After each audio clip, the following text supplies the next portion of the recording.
you awesome people out there. My name is Scott Schertzen, alongside Mr. Ryan O'Regan and Mr. Davion Busi, and welcome to Tales from the Film Set on Zingo TV channel 249 and 250. Kindly make sure to rate and download the Zingo TV app on the app stores of iOS and Android. When you're rated, by the way, make sure to leave a comment. Both apps are free. Zingo TV is also available on Google Chromecast, Amazon Fire, Fire TV sticks, Roku sticks, and all smart TVs 2016 and forward. And yes, I am well aware I forgot to do the intro. Oopsies on me. Anyway, gentlemen, how the hell are you? Alive. Rested. That's a good start. Finally. That's a better start.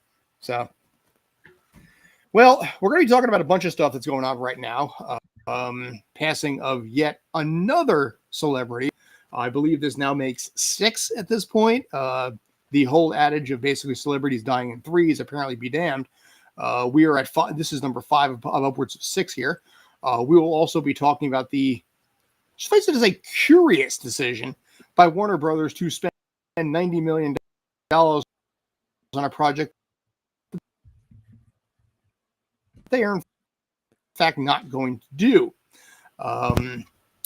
To why they did that and why they couldn't have just given the money instead.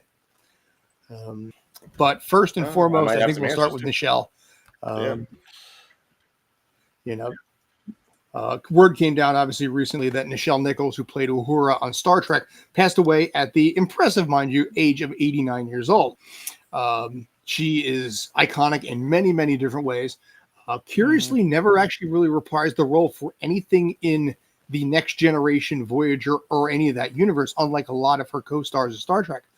But in this case, I wanted to talk to you guys a little bit. Give me some thoughts. Give me some concepts. You know, give me what's ever on your mind, sir. All right. Knowing her, I never actually met her in person. But from what I was told, because she did work on a couple of projects that I was involved with, like Alex Fernandez, I'm basically giving him a shout out. From Body Jumpers to it's another project he did with another actor where it was like a crossover with Dawn, like one of his other series. You can check him out on YouTube, and she made a guest appearance on that show. Nice. And from what I heard, she's phenomenal on set. She's very down to earth. She's very open, welcoming. Even from what I heard from Star Trek, even though I'm not a Star Trekkie, forgive me, guys, I'm Star Wars for life. Star Trekkies don't call themselves Star Trekkies, so we knew that right off the bat. I know they call it Trekkie. We are Trekkers. Trekkers, actually. Truckers or Trekkers? Trekkies? Well, okay. No, not Trekkies. Trekkers. Trekkie is the name that Hollywood and the the nerd industry has been given. Trekkers, like 95% of the people. So yeah. Jack, I got attacked by my own crew, but it's okay. But we just want you to be accurate. We don't want you to say anything faux pas-ish. Okay. But going back to the subject, she was an astronaut from what I was told. She was the first person to inspire a group of her own culture, which is African American, of course, me and a few others, into the science aspect, into the film aspect, and to have an imagination and to believe that anything is possible within that generation of where African Americans didn't have opportunities like this. So for Nichelle Nichols, we salute you and Godspeed. I can't do the thing. You mean that? Yes. So yeah, you gotta learn how to do it with both. Godspeed and rest in paradise. Okay. You done, Scott? Yes, I am. Sorry. Go ahead. No, I mean, what can you say about like the first Black woman to have like that big of a role on American television? I mean, even if it was for a sci-fi show, it was still like trailblazing in its own right. And a lot of the stuff that she did on the show was like the first ever done on television when it came to her, especially Some people would probably be a little bit. There you go. There's the kiss, the famous, infamous kiss with William Shatner. That if that had been done at this time, it would have been quote unquote breaking the internet. It was nice to know that a person that had that kind of like career was really just living off of what she did with Star Trek. I mean, she was a Broadway actress. She had her like real thespian, acting skills, but she's also a person who really didn't have to do much, or I mean, she did other things, but nothing of it to the point of Lieutenant Uhura, and she never needed to. Between the television and the movies, and guest appearances here and there, all the times that she had to play herself, even in cartoons, she was an actress who really just she was happy to be there, and she just lived it out. Now, mind you, yeah, there was always the talk that she was going to leave the show until Martin Luther King talked to her and talked her out of it, which, again, considering the implications of her character on television, who knows what we would have missed out on had she not. There were plenty of like actors and actresses of color who probably wouldn't have been emboldened, especially in the sci-fi genre, which, let's face it, as far as many genres are concerned, you don't see a lot of like mainstay characters of color that have been as popular as say you do in like action or horror or stuff like that.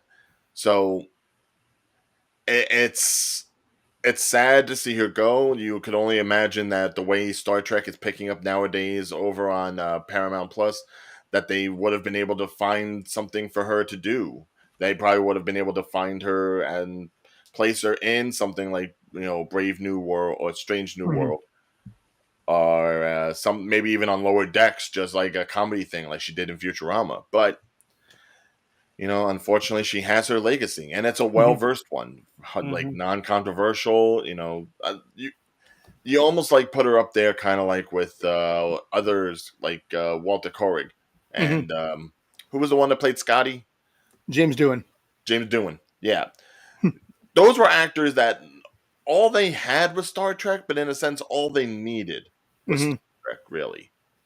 Well, although they weren't the Shatners and the Nimoys. Walter Koenig did Babylon 5. So. Oh, that's right. Yes. So, I mean, Nichelle Nichols, she didn't do much. She played Elisa Mazza's mother on Gargoyles. Because Gargoyles was phenomenal at pulling like every Star Trek alum from every generation available. Well, because you also had the show with Shat with what's his face? Number 2, Riker. Yeah. Well, yeah, Jonathan Frakes and Marina Sirtis were the two main baddies on that show. Yeah. So no surprise there. But interesting thing to mention regarding this particular scene is apparently they were seconds away from hitting golden time. So what was originally supposed to happen is the producers did not want the kiss to actually happen. They were so afraid of the backlash and the response from it. So for the UPM and the producers and everything like that, they waited until like the end of the night when the producers and everybody was freaking out about hitting golden time, and we're doing the take where they're just hugging and nothing else. And then as soon as the UPM left, they're like, okay, good. And then you got the scene that you got. Right when they were going to hit golden time, when they couldn't actually, at that point, they were going to risk having to pay thousands upon thousands of dollars 5 minutes later, tens of thousands even. They did the one take on there, and that's the take that they ended up going with. But the UPM was unaware of it at the time. So they literally snuck the kiss. Yes, they did. It was not meant to happen. Like a couple of high schoolers underneath some bleachers. Exactly. Yes. And obviously this was a huge deal. Both Nichelle Nichols and William Shatner wanted to go for it. It was a lot. Really, it was more the exec producers and people like that were they were afraid of the backlash. I figured of course. I mean, television back then was a lot more, I'd say, censored than what it is nowadays. So, pretty much the entertainment industry in general was a lot more censored, and some would even say neutered when it came to like television and the 50s and 60s. So it was. For that to even happen and for it to have gotten the positive response that it did, I mean, it could have easily been like completely negative on both sides. But the fact that it got any kind of positive thing and that the show kept on going, and this wasn't the point where it's like, okay, shut it down, no more Star Trek. Well, I It think says a lot about the fan culture. Mhm. You know, I mean, say what you will about it nowadays. You know, whether it's Star Wars, Star Trek, Wizarding World, any of it, they've all got their poison spots. Mhm. Let us be honest. Fandom can be very hazardous for people that don't know how to navigate it. Right. But back then, they were happy just to have something going. They were Well- happy just to be recognized and not be seen as just a crowd of B movie fans at the drive-in. You know, that this put something like that in the mainstay, and you needed kind of like those shocking moments, whether it came from Lieutenant Uhura or even from George Takei, you Mhm. know, being an Asian actor in such a prominent role. And Well- you needed stuff like that in order to really be able to push the boundaries, because, like it or not, this was the future. Mhm. That sci-fi for that was the future of what we're getting now. So it needed to be something beyond what we had humanly here on Earth. And that's And what Roddenberry is trying to go with. You know, Yeah. a world where Earth figured it out. So that's why you kind of had the United Nations on that deck. Right. You know, And even more so for Nichelle Nichols. Mhm. She ended up working with NASA. Yeah. I'm like, dude, how many people can say that they went from being a Broadway actor to a television actor to working with spaceships for real? Right. That's a lateral move that no one saw coming. Now was she sent into space like Doohan was, or no? I don't know if she necessarily got sent into space, but I know she worked with NASA as far as like advocacy, and you know, making sure that you know, people of different ethnicities were being utilized in the Mhm. space program. I probably have it here. Hold on a second. Like, as always, trusty Wikipedia Oh yes. always helps with. Um, Let's see. But I mean, here's my thing about Uhura. You know, this was always my issue with the original Star Trek, though. She was basically nothing more than the intergalactic receptionist. You know, she would screen the calls as they came in. She would put shit on screen. Said stuff on screen. You know, and that it would kind of like limited, with the exception of like the Mirror Mirror episode, you know, where she's you know, rejecting Sulu's advances with a knife. Ironically, because you know George Takei is gay, which also made it kind of funny in retrospect. But you know, for the most part, she didn't have a ton of badassery moments that I could think of in the original series. Okay, I have it here. After the cancellation of Star Trek, Nichols volunteered her time in a special project with NASA to recruit minority and female personnel for the space agency.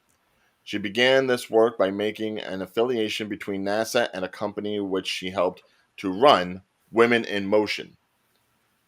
And the program apparently was a success. They got a lot of big names, including Sally Ride, brought into NASA because of the program and because of the attention that, you know, Nichols brought to the program. So without her, we probably wouldn't have the diversity and all the different people working in NASA that we did. Right. Yeah. You know, and that's obviously a solid thing as well. But she will probably be more known for stuff like that than she will be for NASA. NASA is just a cool thing. You know? Well, yeah, I mean, obviously she was, I mean, regardless of what you think with Shatner with his shirt off, she was the sex appeal of Star Trek. You know, that you can't say she wasn't. Even when you look at the movies, you may not remember much of what happened in the movies, but you remember that fan dance. Which, but by the way, William Shatner like straight up apologized to her for that too, because the editors and the, you know, the producers like cut everything that she was supposed to do with that, so it became a joke of what it was supposed to be. Right, but I mean, the fact that she was ballsy enough to even attempt it. Oh yeah, Yeah. You know. And honestly, I kind of like the fact that she and Doohan had a little romance in that. I thought that was a nice touch. Right. Yeah, I mean, Listen, you kind of see it with what they do now with Uhura, when they did the newer Star Trek movies, and how Uhura and Spock are like a thing. Yeah. You know, and you know, I can only hope that, you know, maybe there's something done with Lieutenant Uhura, even if it has to be a recast or a redub, maybe whether it's Zoe Saldana or not. hopefully it's a lineage that has lived on through the franchise. Yeah. At this point, who do we have left? I think George Takei and Koenig are left, right? And Shatner too, right? Yeah. So, Pretty much. yeah, okay. Yeah, because Nimoy's gone, Doohan's gone, DeForest, he was already old to begin with on that. Majel Barrett, who, my God, that woman actually, she, I think, has more episodes than anybody else because she was the voice of the computer for like 4 different Star Treks on top of that, and also Enterprise. I think she's the only one who actually has a cast credit in literally like every single Star Trek. Really? They used the same voice for the computer? Yeah, Wow. Majel Barrett Roddenberry was the voice of the computer from like Next Generation all the way through Voyager, and I think just for funsies they decided to put her into Enterprise just to kind of like complete the set. Wow. Wow. Yeah, so it was an easy as heck jig because all she had to do was just go in there and say basically, formulation complete or whatever the computer had to say, except for the times that she was playing Deanna Troy's mother on Next Generation. She played Lana Troy. So, but yeah, as far as Nichelle Nichols goes, yeah, it's 89 years old is a good run, but it always surprised me that you never really got finality to what her character did. No, like you already saw how like most of the other cast members ended up. Like we know how Shatner ended, thanks to Star Trek Generations. Yeah, and we know that at least McCoy ended up on Star Trek Next Generation. He was pretty much like in the first episode. He was an ambassador in the pilot episode. Yes, Spock was still there. He was working with the Romulans, and then of course, inadvertently created like the alternate timeline. Right, and in a sense, we knew what happened to Spock because of the newer Star Trek movies. Yes, which I thought was I thought that was a fantastic way of doing that. I love the fact that they used him to kind of build it and then ease him out a little bit as it went, and then died for real. They actually did it to show a little respect. Right, and wow. Did Scotty die on Next Generation? No, he survived because he got stuck in a transporter for 75 years when his ship was about to explode. So he was able to survive for 75 years to coincidentally be found by the Enterprise. Right, but I'm saying like that episode, didn't he end up dying? No, he lived. Oh, wow. He was going to go to a star base and then start teaching like engineering from like back in the day or something like that. I forget what it was. So we really don't know how he ended up though. No, I mean, I think in the Star Trek wiki does explain eventually what ended up happening to him, but I can't remember offhand. Eventually, I think he got a vessel of his own or something in there happened. But Scotty was always my favorite because of the namesake. Right. Well, I get that. Yeah. But nothing says what happened to Lieutenant Uhura? No, I mean, maybe there's something in like, the wikis or something, but. Yeah, I'd like to think that maybe she became like a captain or something. Maybe she got her own ship. Like somebody got their own ship. Like, what if she became the first black female captain in Starfleet? Well, I think that was the rumor. From what I heard, she did. Yeah. Give us a sec, folks. We're doing a nerd research. Yeah, we're nerding this to the nine. Let's see, the USS Gallant prior to Enterprise. If anyone happens to have the answer about what happened to Lieutenant Uhura, please go ahead in the comments. Yeah, please. Yeah, I'm taking the episode down to an absolute crawl as I start to nerd this out here. I feel like I should just give up. Well, the thing is, it's obvious we're not real Trekkies here because if we did, we probably already had that knowledge. No, hey, listen. True story, dead true story. When I was a kid in a high chair, Star Trek ran from 6 o'clock into 7 o'clock at night, and I was enthralled with Star Trek. So my parents would sit there, park me in front of Star Trek in my high chair at like 3 years old, and they would have 1 hour of dead silence where their kid didn't move. That is how I was brought up to Star Trek. I went to Star Trek conventions in the 80s when you used to get beaten up for stuff like that. Really? Yep. Oh, dude, if you were a geek back in the 80s and the 90s, you got the crap kicked out of you for it. Have you never seen an 80s movie? Yes. Yeah, I did. All right. Yeah, basically, she was given command of the USS Leon de Grants, it looks like. The USS what? Leon de Grants. Leon de Grasse? Leon de Grants, as in like rhymes with France.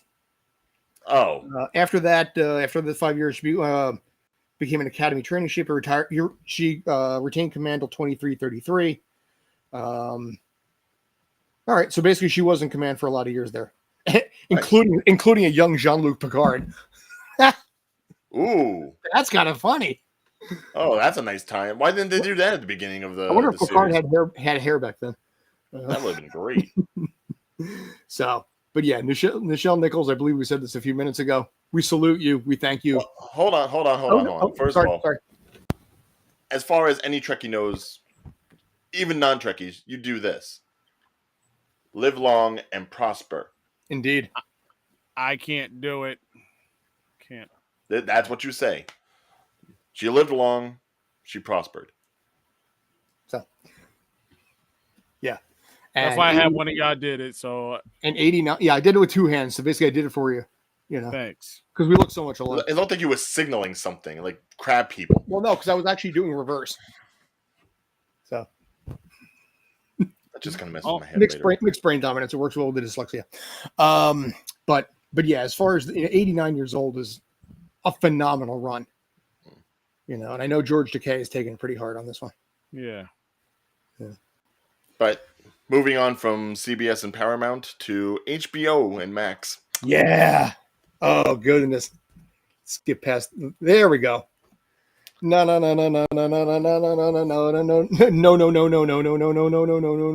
Batgirl. Literally no Batgirl. No, yeah. Warner Brothers decides that after $90 million spent on a Batgirl movie that stars Michael Keaton as Batman, J.K. Simmons as Commissioner Gordon, and also Brendan Fraser as Firefly, that they're like, you know what? This movie apparently sucks so much it's never gonna see the light of day. Give me thoughts, Suze. Well, okay. First of all, it's already a weird setup. I mean, because you have like this mix of Bat mythologies going on. Like you've got J.K. Simmons as Gordon, which was in the Snyderverse, but then you're using Tim Burton's Batman, which already technically had a Batgirl to it if you count the Schumacher films. We don't. But technically you have to. No, we don't. But okay, fine. Good to hear you. And yeah, that already had a Batgirl in Alicia Silverstone. So you're bringing in Leslie Grace, who, you know, was great in the Heights, and this was like her first big role after that. And I was actually looking forward to it. The costume looked good. It was going to get an HBO Max release. So I think it was actually supposed to come out later this year. Yes. And it was supposed to be the first Warner Brothers DC HBO Max movie until Blue Beetle ends up taking that position because of, you know, I guess delays or whatever. And now to go ahead and just cancel it outright is bizarre. But if you take the meaning from what you might have heard, like it being poorly reviewed on previous screeners and test audiences, I think it's more than just that. Because if we're talking about the movie where, you know, essentially we have this mix-up of different Bat personalities, I have to imagine it's also got something to do with The Flash, which was supposed to be the first way we were going to mix up these different infinite Earths, not multiverses. Multiverses is an MCU thing. These infinite Earths, these different Earths. Are you talking Ezra or Grant? Exist. You're talking Ezra, right? Not Grant? Yes. Ezra, yeah. Okay. Yeah, so I think the issue stems more from they don't know what they want to do with the Flash. And so anything that would be a result from that, that's getting shelved until they figure out what to do with the Flash. Because, I mean, even if timing is correct, this movie should have come out after that premiered, which was supposed to have premiered, I think, sometime earlier this year. Which, if that's the case, it makes sense from a narrative point of view. Whereas things like Shazam and Black Adam, I don't think have anything to do with any of this. So those are just for the course. Those are fine on their own. This, it almost makes me think that they're also thinking whether or not they're going to shelve Flash after all the drama that's gone on with Ezra Miller, and considering how much money it's making, it would have to have a theatrical release in order to make any of it back. But if it's going to be bad news bears if they do it, then yeah, let's just scrap it all before anything more gets expunged financially. But again, I mean, in this case, this is a simple question: how bad does this have to be? I don't know, but considering it was already done with production, really, it would just have to go through the final edits, and then you'd have to start promoting the movie. Which, as you know, we've talked about on the show here. Anytime you do promotion and advertisement for a film, it's almost, if not practically double what the cost of the movie is. So, do you save yourself the extra $90 million in promotion? Or do you go ahead with it, hopefully, regardless of whether or not it has any continuity to anything, and just see what happens, even if you put it on HBO Max, which, isn't the most financially lucrative way to do it, but certainly it'll get people watching. Right. It becomes that questionable. I don't want to say that it was probably bad filmmaking. I don't want to think it was, because, this was done by the same guys that did Bad Boys for Life. Yeah, I know. Which, action-wise, was a pretty decent movie, even if it did have Will Smith punching people, which was. It didn't quite have the same magic, I think, as the other two, but it was still, it's Bad Boys. What do you expect? Yeah. Yeah. So I can't imagine that this would have been any worse than any other superhero movie that would be technically straight to streaming as opposed to a theatrical release. Certainly couldn't have been worse than Morbius. But yeah, I know. Here's my question. Said it. D, do you want to before I go? Do you want to say something, or are you good? Well, to be honest with you, I didn't even know Batgirl was canceled. I didn't even know there was going to be a Batgirl film. Well, there isn't. Now it isn't. Yeah, you're technically ahead of the game by knowing that. Exactly. There you go. But we all do understand that, in order for stuff like this to occur, like, it must be something behind the scenes that is much deeper than what we think it is going on. And to have Michael Keaton to reprise his role as Batman, it does sound like it may have something to do with Ezra Miller's Flash, because he's supposed to. Yeah, that's what I said. Flash. It sounded like you said Splash. No, Flash. No, that was Tom Hanks. Yeah, but that was a whole different Mer woman, though. That. But on a serious note, like, I really think that Ezra Miller is really giving the DC a run for this money, like really trying to recast him, and it's not really looking good. Like, there's boycott that they rather have the guy from the CW play the Flash, which to me makes sense, because I think Grant hates it, though. Well, for the right money, he'll do it. Yeah, but even that, which is a whole other DC topic, they did declare that season 9 of The Flash is going to be the final season of the series, which at this point is the linchpin of anything Arrowverse, considering everything else got canceled. Yeah. Right. And it's only going to have a 13-episode run, and it's not even coming out this fall. It's coming out in January, February for the mid-season fill. So it doesn't even get that kind of finale like Arrow did. And really, with all the cancellations of other DC projects that they've gone through ever since the Warner Brothers Discovery merger has gone on, they've been cutting back on DC stuff left and right. Mm-hmm. So I would not be surprised if this is just more cleansing to make sure that there isn't any more financial bleeding. And like I said, I can imagine that Flash is probably going to be just as much of a bomb. They're only looking at the stuff that they know they can financially build off of. Aquaman 2 is also in trouble just because of Amber Heard. Like, there's questions about whether or not they'll even cut her out completely or recast her and do reshoots or what. But as of right now, I don't think we're getting Aquaman for December for Halloween, for the Christmas season. But Wow. my question in this case here is, if Ezra Miller is the reason why Batgirl didn't happen, how involved does he have to be that you have to scrap an entire film because of what may just end up being a glorified cameo? That's what confuses me. That's why, to me personally, I don't think it's sold on that part of it, because that would have to be one hell of a cameo. You I Or know. I don't think it would have been that much of a cameo though, but but certainly it may if not be, but you gotta look at it this way. The whole Flashpoint, Mhm. that makes a huge difference. So everything has something to do with Flashpoint. Michael Keaton, Flashpoint. New Superwoman, Flashpoint. Everything falls into that whole scenario because you don't know what the story or what the connection is with Flash with all these other films. Yeah. And then, for him to do that, you don't know how much damage he caused. Mhm. Because maybe that Flashpoint made a significant role into all of DC stories. I mean, we've seen how Flashpoint works in the comics, and we've seen it how it works on television and in animated. Anytime Mhm. something like this happens, it screws up the universe. Yep. Like this is, and we're talking like worse than Lady Loki stabbing the one who remains. All right, we're talking like detrimental to all planets, crossover, mix up, reinventions of people. Too many Superman. Superman ends up destroying the universe eventually.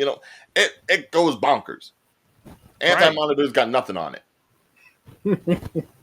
Like, my thing is recast the cat guy. Like, that's my opinion, but who would actually play his role? Well, the thing is, it's probably too late to do anything about that because then it's just going to be more money. I remember this was about 10 years ago. Dane Cook had a show on NBC called Next Caller. And it was originally like a 6-episode agreement. They completely filmed 3 episodes all the way through. And then NBC was like, we're canceling the project. And Next Caller never saw the light of day after 3 episodes being fully filmed. This not only reminds me of that, but explodes beyond this. Because it's one thing to cancel a show after 3 episodes. It's another one to drop 90 million bones, on something that has honestly good fan service involved. I mean, people haven't seen Michael Keaton as Batman in decades. J.K. Simmons has gone over surprisingly well as Commissioner Gordon, because there's been other Commissioner Gordons in the past. Mhm. But, and honestly, like you said before about the fact that, you're merging worlds. Yeah, you are. But I think the fans were willing to look past that because of the names that were there. Brendan Fraser, who's playing Firefly, Yeah. I mean, he's always just kind of sort of been out there as this likable dude, Well, I mean, he's had a resurgence in popularity in the last couple of years, whether it be This due to this Doom could have Patrol or taken him to a brand new level, though. whatever else he's done. But Yeah. and really, I think the bigger case for the movie to be released is Leslie Grace herself. Mm-hmm, You're getting an Afro-Latina Batgirl. Mhm. When has that ever happened in the comics? Now, here's the thing: I didn't actually know who Leslie Grace was. I'm looking at her in the top, in the top left corner. She looks fine. I mean, Isn't that the girl from West Side Story? Yeah. Is she? Okay. Well, not West Side Story, In the Heights. In the Heights. Heights. Different New York based musical. Yeah, like I said, I didn't know who she was, but looking at her here, it's like, yeah, it could work. I mean, listen, we had a black Catwoman. It was not a good movie, but we already had that back in 2004. Which also begs the question, how bad does this have to be? The Catwoman gets released and this one doesn't. Well, obviously, I don't think Catwoman had as much money or as much star power. It was pretty much her, Sharon Stone, and Benjamin Bratt. Yeah. So that was it. But yeah, the supporting cast for Batgirl was well established. Mm-hmm. And she has a great look to her. I like the look of the costume. It has a very Batman 60s television series I was sort of just feel gonna say, to it, but it's still very youthful. It feels like something that she did hand make as opposed to, billions of dollars being invested in it by Broying Technologies. I would have liked to have seen something that was maybe a little bit more street level. And with a villain like Firefly, it definitely would have felt street level. It would have felt like something like Daredevil or, a street level Spider-Man sort of thing.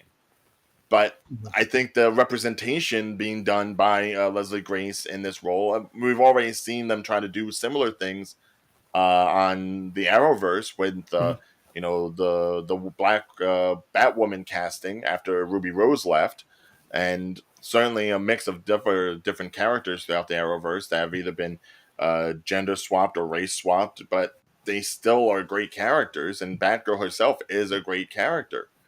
How many times have we seen something similar where a fan of a superhero ends up dressing up and wanting to be like that superhero? We just saw it in Ms. Marvel. Yeah. So why not this? It boggles my mind that if this is really all just due to like the Flash, do the re-edits, do something to like make it less that. Here's what my concern is. My concern with this is that they're going to spin this in such a way to blame the fans for it. Toxic fandom did not want, a non-white Batgirl, when basically all those, like I said, none of us gave a crap. Just like the reports about what they did with the Snyderverse and how they had like bots posting to get it done. Yeah, and that, like I said, that Hollywood has this thing where they will troll the fans and the paying customer and spin things in such a way that basically makes us look bad. Just because of the fact that basically at the end of the day, they had problems internally, whatever those might be. But it's easier to blame this section over here. And of course, the internet goes crazy and Twitter goes crazy with it, and then the fans all get trashed just because of the fact that this tiny 0.00001% was like, I don't want a non-white, Batgirl here. And as a result, I don't want to get lumped in just because they're trying to save face after dropping $90 million. It's just very disheartening that they have something that could really move the franchise along, where we don't have to have another Batman movie or another Superman movie, that we can actually expand on the families and the mythologies and everything that has been established in comics and animation, but they won't do it. I'm throwing my hat out there. Dag, I can't even get my mask. Davion Bussey, 2022, Red Hood, Jason Todd. Go for it. A little late in 2022 to have it done, but 2023 maybe. Yeah. Can y'all see me as Jason Todd, audience? Well, here's the question. Remember, the fans voted to kill Jason Todd. And hey, are they killing off the black guy first? Are they killing the black guy off first? The fans can vote for me as Jason Todd. I will play the Robin that gets killed and then come back as as Red Hood. If they're making a Joker sequel, maybe somebody does have to get hit with a crowbar. I don't know. Where do we go from here with that? I don't know. It's supposed to be a continuation from the movie itself, and apparently they're adding in a Harley Quinn-esque character to go along with him. So where that puts Zazie Beetz, I don't know. I don't know how well this is going to go. I think all of the charm on the that first. Did you see the Joker film? What's that? I'm talking to Ryan. Did you see the Joker film? Yes, I did. All right, so her character is. I know what happened in the movie, but I'm also telling you what I've heard in regards to the making of the sequel. Because really, where do you go with that movie? It's in its own world. It's in its own thing. Obviously, Bruce Wayne's too small to do anything yet. All right. So you have to add characters somehow. But will it keep the same magic? What made Joker unique was such a fresh take, on that character. That the rapport between Joaquin Phoenix and Todd Phillips was amazing. And now at this point, we come in with that expectation. That first movie usurped every expectation that we had. And now you go into it with it. I mean, I don't know if it can maintain the same magic. Well, I mean, that's why I'm thinking in regards to like Batgirl and everything here. I can see them trying to pump more money into things that aren't necessarily Snyderverse connected. Because the Batman, not Snyderverse connected. Joker, not Snyderverse connected. Why is it that they're trying to do that? Like, Snyder did a good job.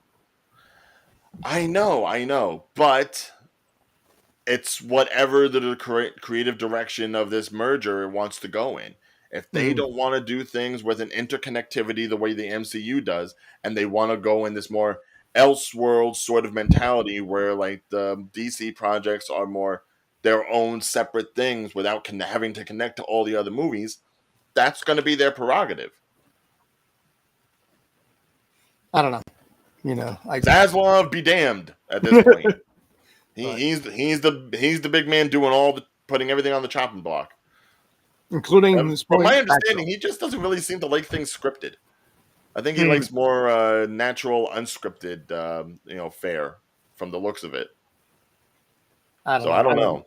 I don't get it. Maybe there has to be another reality superhero competition like what Stan Lee did on Sci-Fi Channel. Mm-hmm.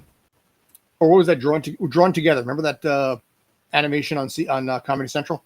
Yes. Yeah. Well, I don't think they're going to go that route. That's maybe a little bit. That's what we should do next. Drawn together. But don't forget, if nothing else, Who Wants to Be a Superhero with Stan Lee did introduce us to Trisha Paytas before she became a YouTube celebrity. Yeah. That sounds like an iPhone thing. Oh, that man, you're fine. You're fine. Yeah, don't worry about it. So, all right. But yeah, so I mean, I don't know what they're planning, but they got to plan something. Yeah, because the MCU is taking over. Well, yeah, after everything they showed off at Comic-Con, and plus there's still D23 to come around. So who knows what they're gonna save for that? I mean, the mouse ears are doing what the mouse ears do. No, but I mean, you want to talk about like inclusion and representation, especially with women. Like I said, Ms. Marvel just pretty much busted open, the Muslim world into the MCU. Yeah. And then you're going to have a movie like The Marvels where you're going to have a Muslim Pakistani Ms. Marvel, a black Ms. Marvel, and a white Ms. Marvel, in a sense. And then in the end credits, you're going to have a black Marvel. Oh, that's right. Black Mal. Or Blue Marvel. Yeah. Some Marvel. Something Marvel. Yeah. And then, you also have like characters like Forrest Whitaker's in Star Wars. Saw Gerrera making his return to the Andor-verse, if you will. For Andor, yes. Yes. Which I do believe is another show that we may be doing on this network. So go ahead and always check that out. We could. You guys want to do that? That's fine, 100%. Personally, I could not care much less. Andor dies. Saw Gerrera dies. We kind of know where this is going. But don't you want to know what they were like before they died? No. I like Rogue One as it is. But this is a little bit different than the whole Obi-Wan thing. Even I said I wouldn't bother with Obi-Wan because I already know enough of that man to go around. And I almost feel like the Obi-Wan series probably added too much in that small span of time. But something like this, where we already know it's going to be 2 seasons, the second season is going to lead into the events of why am I blanking on the name? Rogue One? Rogue One. There we go. Yeah, we already know season 2 leads into Rogue One, so it's just going to be a 2-season limited series. But I like the idea of going and seeing what the shadiness of this war was. I want to see the steep, seedy underbelly. I want to see more of that. We've only seen glimpses in other shows. This seems like it's going to just like be in the thick of it. Mm-hmm. And plus, we know what happened to Saul. We know what happened to Andor, but we never really saw how they got to be. We saw that with Obi-Wan in the prequels. We didn't need more of Obi-Wan. Listen, but I want to see more of these original characters. Well, Saw Gerrera, I remember his story from when he was a teenager because he was in Clone Wars. He was in Clone Wars? Ahsoka tried to save his sister, but then she got shot, and then as a result, his sister fell off a cliff and died. Oh, jeez. Yeah. And that's what started to radicalize him during the Clone Wars. Okay, so all the more reason we can see like a little more of the come up on that. I mean, if you got someone like Forrest Whitaker, you use Forrest Whitaker. You use Forrest Whitaker. I mean, him and his eye. I don't care. I mean, Saw Gerrera was in Star Wars Rebels and voiced by Forrest Whitaker. Yeah. So this is like the fourth, if you will, iteration of Saw Gerrera that we've had. But that's the thing. You've seen the character enough times, but you haven't really been able to experience him. You've only gotten like bits and pieces, flavors. Mm-hmm. You know, let him be a part of this whole series. Mm. Well, he's done with whatever that other series that he had from the 1960s, I think. He had something with Justin Bartha. Just last couple of years, I know because I met him on there once, and I can't remember what the heck the name. It's the thing where he's like a gangster in like Harlem or something. Something like that. Yeah, maybe. Oh, Godfather of Harlem. Godfather of Harlem. Yeah. So leave Forrest Whitaker alone. He's a national treasure. Yeah, he kind of is. I'm fine with him. But Last King of Scotland was a little bit much, but still. But yeah, the Andor series, like I said, to me, it's like, okay, I mean, listen, it makes you happy. If it makes you happy, it can't be that bad. Right, but even that I'll give a little bit more of a flavor because they're trying something different. And honestly, he's a good-looking dude too. So that certainly helps. Right, but I mean, the new trailer came out. What did you think of it? It didn't spur you on in any way, shape, or form? It kind of didn't, because here's the thing. Even when I heard about Andor from the beginning, I was kind of like, I wasn't that invested. Like I said, I was invested in Rogue One because of the direction they took with every single character there. I am one with the Force and the Force is with me. Here's the thing. I liked the gutsiness of that, where you spoiler alert, the movie's 6 years old, where you introduced every single character and you killed them all off one at a time. And I thought that was a gutsy move. Yeah, it was a great war film. But here's the thing. Disney won't do that. Disney Plus is not going to do that. Disney Plus is going to be soft with this. And what, yeah, because when they killed Donnie Yang's character, yeah. Oh yeah, no, it was heartbreaking. Dude, I mean, a lot of the deaths in that movie really hit you and hit you hard. And it gave the fans a lot of excitement for what the spin-off series was going to be. Because it left such a massive, massive impact. I remember seeing that in a crowded theater. And everybody was just on the edge of their seat with this thing. Yeah. I just don't see Disney doing that. Because I was with Donnie Yang's. I'm sorry, I keep talking about Donnie Yang. No. Talk. Nah, you giving me memories of 6 years. That was the one moment I was watching it, and I was rooting for him to survive, even though. Yeah. And he played a blind guy down, like, I am one with the Force. And he was just everything was not even hitting him. Nothing was hitting him. I think until the end, somebody shot him, or it was. I think it was an explosion or something. But yeah, I mean, there was such a likable charm that Donnie Yen just brings to the camera. It's Yen being Yen here, and it gave a magic that I just. Call me skeptical, call me cynical. I don't think Disney Plus can pull that off. But we've also just recently seen that Disney Plus has no problem with going with harder subject material. Like, even though they didn't do much as far as what they're going ahead and doing as far as MCU on television, they did say that now Deadpool and Deadpool 2 and Logan are going to be on Disney Plus. They're not being relegated to Hulu for any reason. They're not so it's a small step, but they are embracing more mature content onto Disney Plus. I love you said that. And you can even see with the stuff that they did with Moon Knight and Ms. Marvel, much more mature themes rather than necessarily being all kitty. I mean, just wait. Would you call Moonlight rated R or a hard PG-13? PG-13. Hard PG-13. I wouldn't say hard PG-13. Then again, some of the deaths, especially that whole truck scene where he was blanking in and out, that was a bit much, especially for Disney. But go ahead. And as far as we know, it seems like as far as they're going with Star Wars, they are trying to lean more heavily on the original content, whether it be Third season, Mandalorian. Second season, Star Wars Visions. That's been greenlit. And yes, this push for Andor, as opposed to, say, doing another Boba Fett or another Obi-Wan, or doing another series about another character that we've already seen 10,000 times. So my hope is that they're realizing that Star Wars can be a little bit more magical and a little bit more for adults too, because it's that fan base that first started it off in the first place. Those people that were like in their teens and 20s that went to see it in 1977. It's not something you can really necessarily homogenize.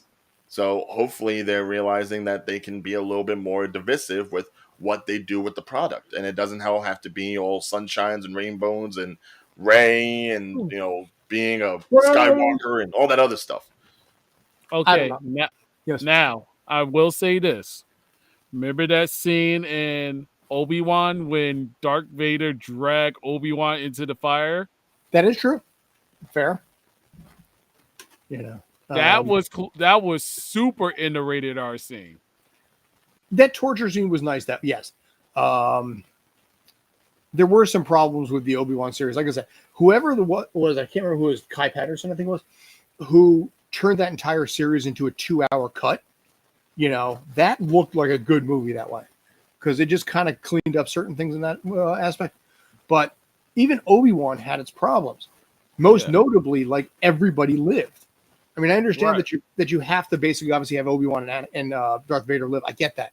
But the way they did it was stupid. The way that Anakin let Reva survive was effing stupid. Right.